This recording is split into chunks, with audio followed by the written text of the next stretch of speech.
in India, we True. have such a rich diversity of languages.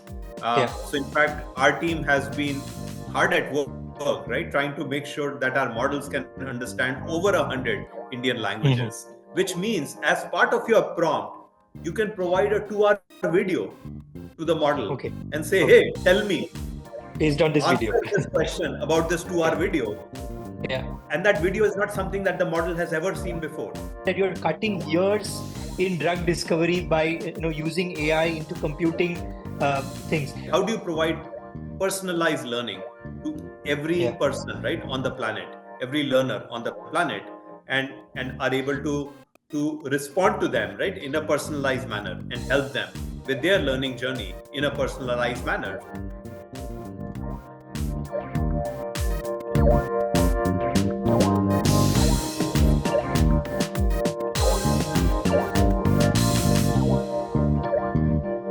Hello, and welcome to another episode of Our Own Devices. This time, we're going to talk about, again, the hot topic this season. And most probably, this is our last episode, so nothing better than ending it with a big bang. So, we have with us Dr. Manish Gupta, who is the director of Google DeepMind. And we will do a deep dive into what DeepMind is on this show. But let me tell you, a lot of the AI stuff that you're using in the front end of Google, be it on Gmail, be it on search, or if you are trying out Gemini on itself, a lot of it is what Manish and his team has been working on. So, Dr. Gupta, welcome to the show. Thank you. So if I can ask you a slightly philosophical question to start off with, so if you could explain what is Google's larger vision on the use of AI?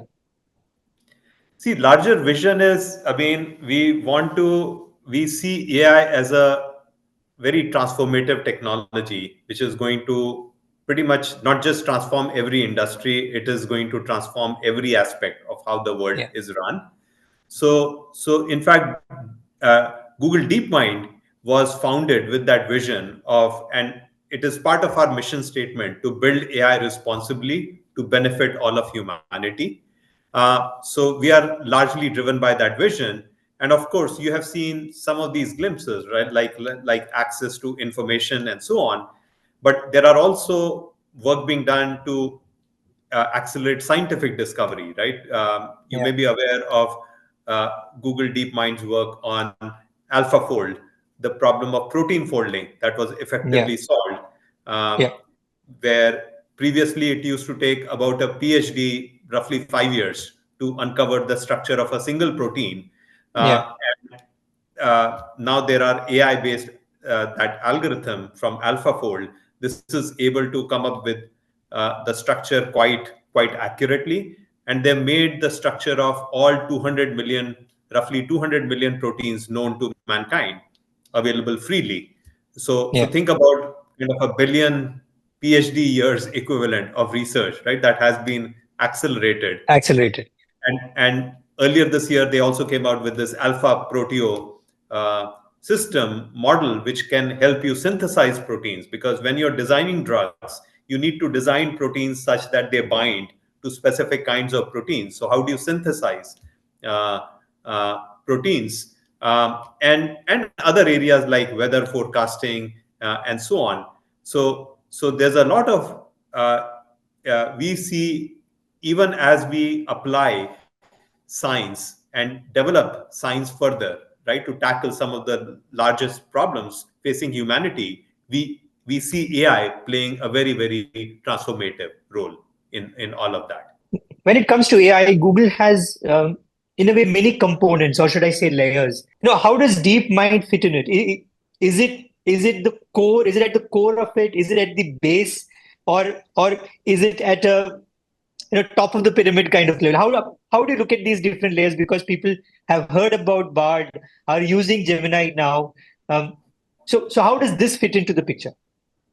So I know, like our CEO for DeepMind, Demis, he often Yeah. thinks of Google DeepMind as the engine room for Google. Okay. That we are developing some of the core technologies Mhm. which are ultimately getting used by so many of different Google products. to serve the overall mission, right, of organizing the world's information, right, and make it universally accessible and helpful by everyone. So our team is coming up with some of those core technologies that will help uh, transform, right, the capabilities of so many of our products. If you get a regular query from a Google user, you don't need to go to a deep mind, right? Like, because, I have of late become familiar of the concept of the LLM as well as the SLM. Right. So you don't always need to go to the deep end for to answer the query. A lot of things can be answered even on device now. So uh, so how do you work on that interplay on what kind of technology needs to be used when? Uh, does that also need an AI kind of a layer where you are constantly understanding, okay, this is big enough to do a query with a DeepMind? So that's a very astute observation, if I may say so. And in fact, there's a technology that our team in India has developed called Matryoshka representation learning. Yeah. And now it's been integrated into Gemini. We call it Matryoshka transformers or matformers for short. Okay. This is a way of building these models in a nested manner. The name Mhm. comes from For the Matryoshka dolls, dolls. which Yeah. are those nested dolls. Yeah. And when we build these models in a nested manner, nested inside a large model, which is very, very powerful, are progressively smaller models. Let's say Mhm. uh, there's an extra large model, there's a large size model, there's a medium size, small, extra small, and so on. So now our observation is that as you in fact observed, right? Not every query needs that power of that large Yeah. language model. So if it's a very simple query, that can be serviced by a very, very small model that's nested inside that large model. If it's a more intermediate kind of complexity task, let's say you want to say, hey, please summarize this piece of email for me. Maybe that Yeah. needs to go to an intermediate size model. Or then there could be a very, very complex query. Solve this very, very hard math problem for me, or this physics Mhm. problem for me, Yeah. which requires that full power of the largest model. So we can redirect these queries to the appropriate size model, all without having to change, right? Without having to say, oh, should I use a large language model or should I use a, a conventional Yeah. deep learning model? In the same model, you can now have all of those variants simultaneously available to you.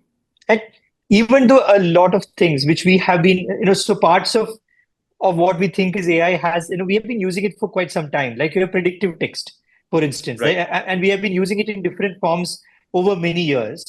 But even that is not such a simple problem to solve, right? Because even though you think a certain sentence is going in a certain way, there is the context of who's writing that sentence in which part of the world, because the turn of phrase or how we use, especially in India, for instance, that sentence would be formed very differently from it would be in a UK or a US. So you again need a lot of complex things, right? Am I right in saying that? So is it right to think that a DeepMind, at the end of the day, has to be nested in everything Google does also? So you're absolutely right that, I mean, it actually goes beyond, not just it's not just the language, right? So one aspect is that you need to have these models understand different languages, right? Not just Yeah. English, but they should Hmm. understand Hindi. And in India, we True. have such a rich diversity of languages.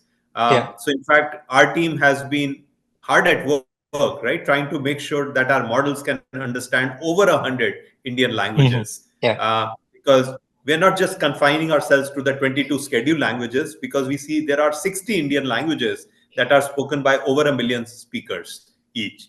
And there Yeah. are over 125 languages that have more than 1 lakh speakers in India. So how do we make sure we support all of those languages?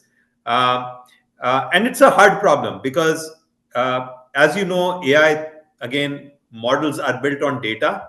And for many of these languages, so in fact, I remember my colleague telling me that, yes, I want to build this model that will understand over a 125 Indian languages. But by the way, 72 out of those languages are zero corpus languages. That means there was zero known digital data on those languages. They are spoken by so many people, but It's never been recorded digitally, uh, at least not in a form that any AI developer can utilize. So through this project Vani that we launched with Indian Institute of Science, we have been collecting these voice speech samples from different corners of India. We recently made data from the very first phase of that collected from 80 districts available freely, Mhm. and that particular phase covers 59 Indian languages, and 15 of those 59 languages, this is the first known digital Yeah. data for those languages. And so we're doing that, and then utilizing data from these kinds of sources to now start building models that understand all of those capabilities.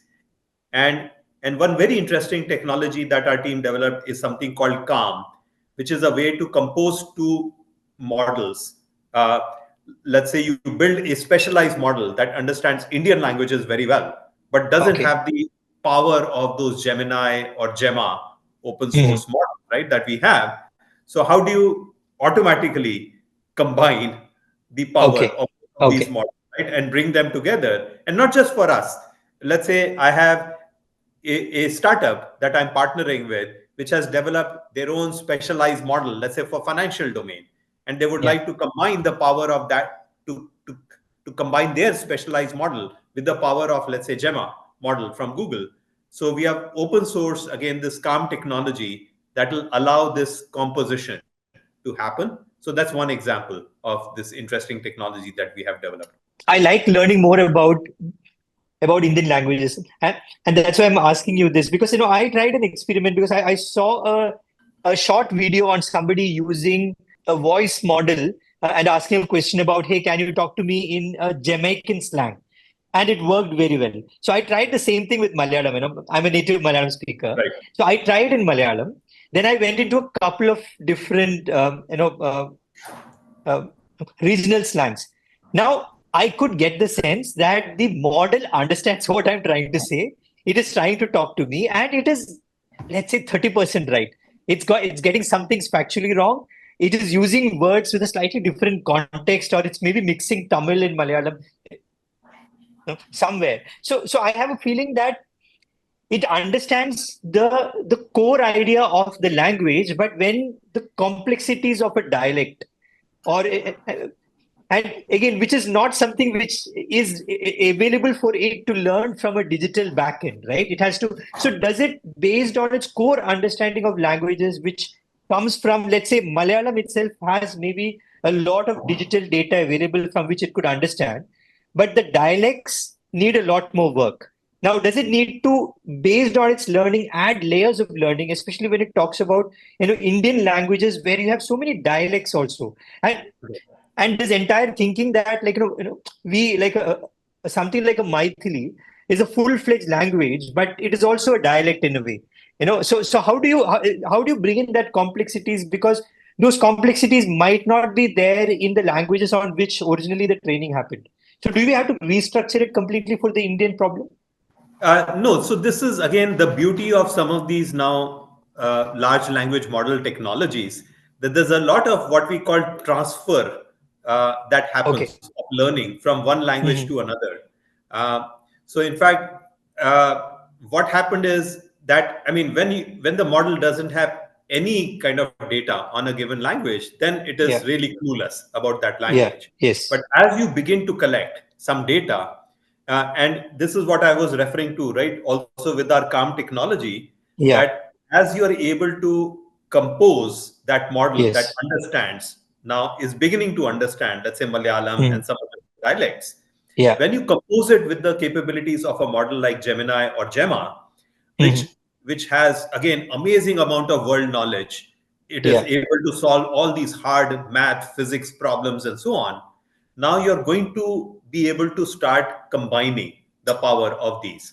So you Yeah. don't need to train this model on again lots and lots of those, let's say, scientific books Yeah. Yeah. written in Malayalam. Yes. The fact Yeah. that you have trained the model on, let's say, scientific books written in English, but Hmm. you have made this model understand enough of Malayalam to Yeah. now, as you start combining the power of these models, we are finding that these models are again developing that ability Great. to transfer skills, right, from one Yeah, language to yeah. another, To and now another. begin Yeah, to solve, let's say, those math or science problems in yeah, Malayalam. yeah, But of course, I have to acknowledge that there is still a significant gap yeah. between uh, all of these generative AI models, right, on some of these popular languages like English Hmm. versus most Indian languages. Yes, So yes. the first thing we are doing is we are creating benchmarks. So we've created that IndicGen benchmark covering 29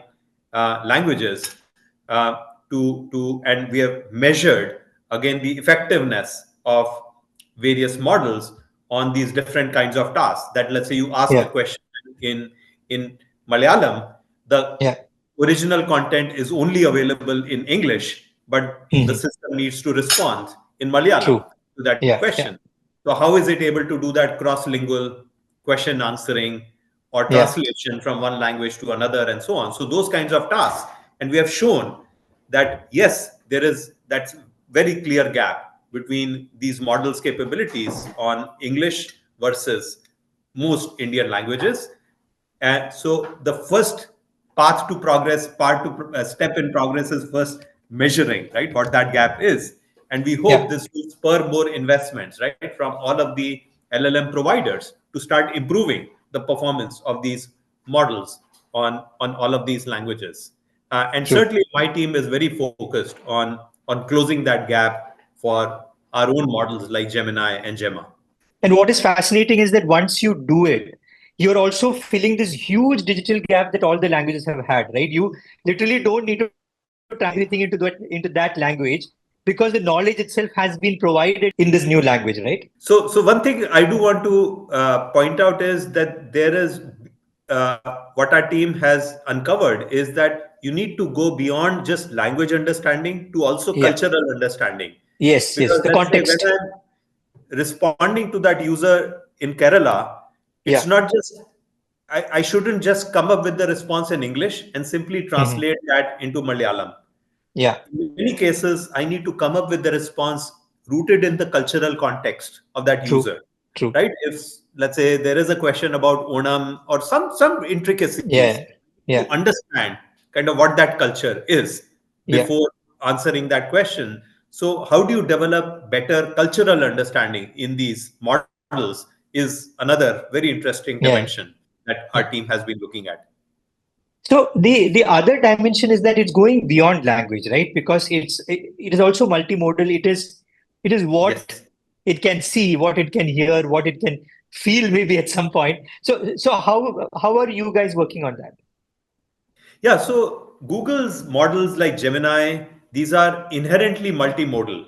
At this Yeah. point, while the roots are in these models as large language models, they understand text, they understand audio, they understand images, they understand video.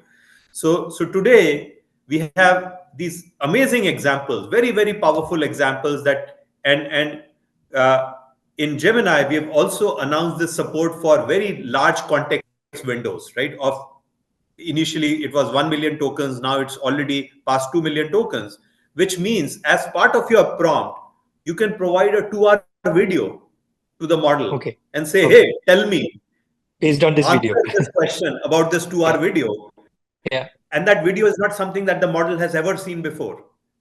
Yeah, and Mhm. this is known as in context learning. So the model is Yeah. able to utilize that large context window to now even answer questions about, let's say, a multi-hour video or maybe tens of hours of music, of audio content, and so on, or so many images.